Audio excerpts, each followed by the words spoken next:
Assalamualaikum warahmatullahi wabarakatuh. Perkenalkan, nama saya Anissa Livia dengan NIM 20053066 dari jurusan Pendidikan Ekonomi.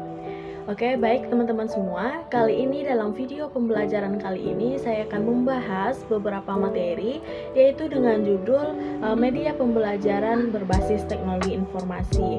Di dalam video pembelajaran kali ini saya akan membahas beberapa sub pembahasan dari judul tersebut. Yang pertama, belajar jarak jauh dengan perangkat learning. Yang kedua, multimedia dalam pembelajaran.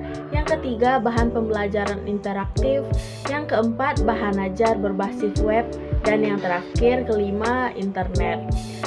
Sebelum kita masuk nih ke materinya, teknologi pada awalnya diciptakan oleh manusia bertujuan untuk membuat kehidupan menjadi semakin mudah, efisien, dan nyaman.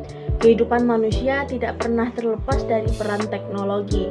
Masyarakat pada era saat ini sangat dimanjakan dengan berbagai fasilitas yang berkaitan dengan internet.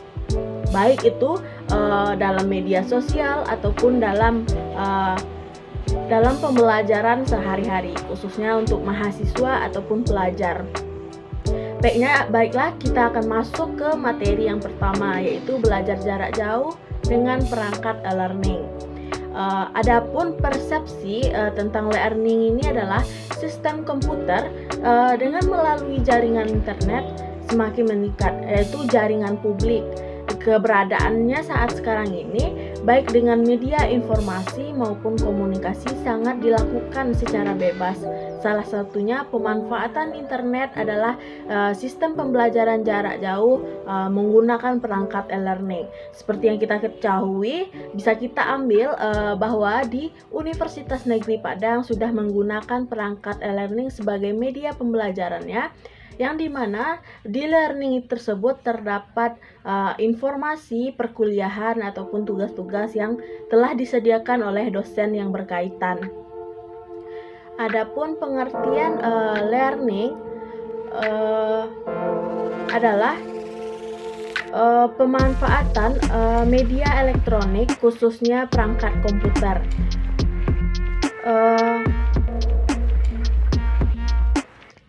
Dan di learning tersebut terdapat bahan yang dapat dipelajari atau materi pembelajaran dari pengajar yang bersangkutan dengan membuka situs learning tersebut.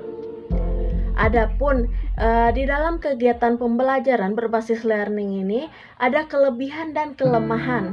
Kita lihat dari sisi kelemahan. Kelemahannya yaitu salah satu ciri khas dalam pembelajaran jarak jauh ini adalah internet. Akan tetapi secara fisik guru dan siswa tidak bertatap muka. Yang kedua, teknologi merupakan bagian penting dari pendidikan. Jadi jika terlebih fokus pada aspek internet, bukan akan itu mempengaruhi pada aspek pendidikannya. Dan kita lihat dari sisi kelebihan. Yang pertama, meningkatkan interaksi pembelajaran. Yang kedua, mempermudah interaksi. Yang ketiga, memiliki jaringan yang lebih luas. Yang keempat, mempermudah penyempurnaan dan penyimpanan materi pembelajaran. Baik, untuk selanjutnya materi yang kedua adalah multimedia dalam pembelajaran. Pembelajaran berbasis multimedia ini banyak keunggulan dibandingkan dengan papan tulis, di mana pembelajaran berbasis multimedia ini hampir semua unsur-unsur indera penggunaan multimedia dapat mempermudah siswa dalam proses pembelajaran. Selain itu, pembelajaran dalam menggunakan multimedia ini akan sangat meningkatkan motivasi belajar siswa. Di mana dengan motivasi yang meningkat, maka prestasi pun akan diraih lebih optimal oleh siswa, karena dalam proses pembelajaran siswa lebih nyaman. Adapun secara keseluruhan, multimedia terdiri dari 3 level. Yang pertama, level teknis, yaitu multimedia berkaitan dengan alat-alat teknis. Contoh dapat diartikan sebagai wahana yang meliputi dalam proses penyampaian. Yang kedua, level semiotik, yaitu representasi hasil multimedia seperti teks, gambar, dan grafik. Yang ketiga, level sensorik, yaitu berkaitan dengan saluran sensorik yang berfungsi untuk menerima tanda. Adapun di dalam proses pembelajaran multimedia ini ada keuntungan dan kelemahan. Bisa kita lihat dari keuntungan. Yang pertama, materi yang disampaikan yang abstrak. Yang kedua, multimedia dapat mengatasi kendala ruang dan waktu. Yang ketiga, informasi pelajaran yang disajikan dengan media akan memberikan kesan yang mendalam pada siswa. Yang keempat, penggunaan multimedia dalam pembelajaran yang tepat akan merangsang berbagai macam perkembangan kecerdasan. Baik itu mungkin dari keuntungan, kita bisa lihat dari kelemahannya. Yang pertama, masih kurangnya tenaga ahli dalam penyampaian teknologi multimedia ini. Yang ketiga, akan menghabiskan biaya yang banyak. Yang ketiga, kurang tepat untuk sekolah yang berada di pedalaman. Selanjutnya, materi yang ketiga yaitu bahan pembelajaran interaktif.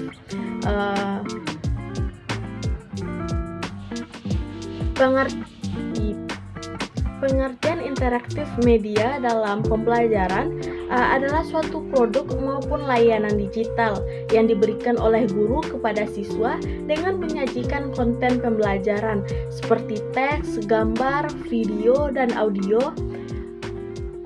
Adapun beberapa contoh dalam bahan pembelajaran interaktif ini adalah pertama, perangkat komputer.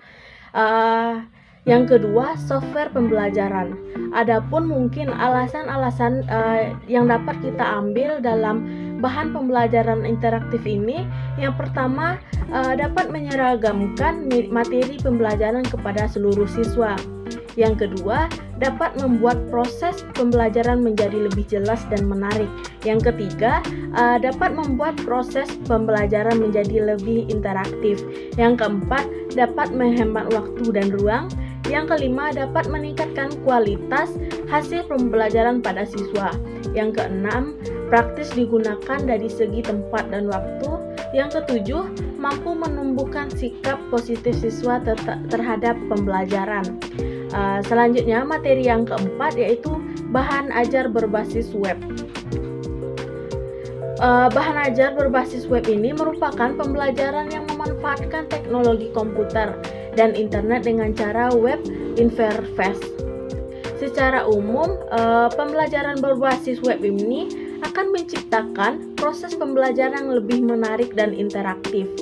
Selain itu, jumlah waktu mengajar dapat dikurangi, kualitas belajar siswa dapat ditingkatkan, dan pembelajaran yang dilakukan lebih berkualitas. Adapun mungkin beberapa bentuk sistem pembelajaran ini. Yang pertama, web course adalah penggunaan internet untuk pembelajaran di mana seluruh bahan ajar, diskusi, peserta didik, dan pengajar sepenuhnya terpisah, namun hubungan komunikasi antara peserta didik dan siswa dilakukan di setiap saat.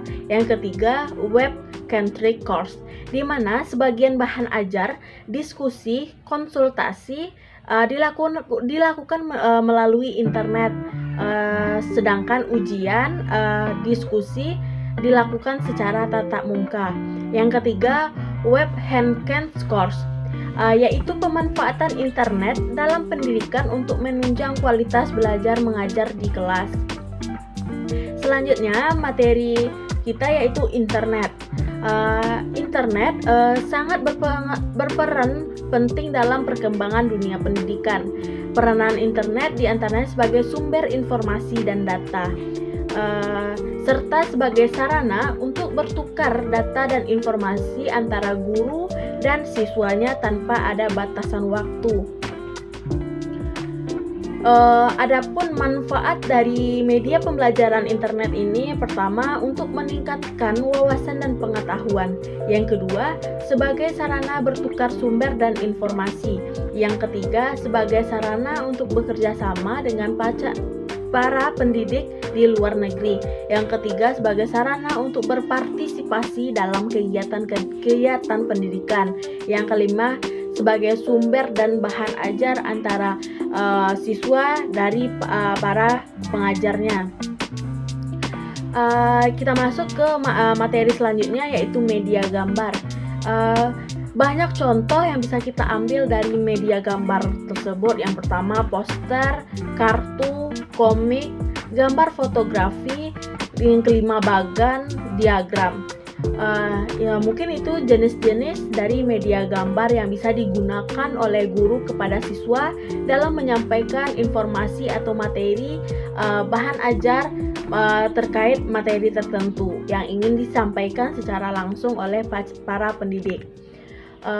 Adapun media manfaat dari media gambar ini dapat juga untuk melatih, meningkatkan keaktifan siswa. Bisa kita ambil dalam kegiatan media gambar ini sebagai contohnya. Yang pertama, kita dapat mengurutkan gambar yang nantinya siswa akan mengurutkan gambar menjadi urutan yang logis.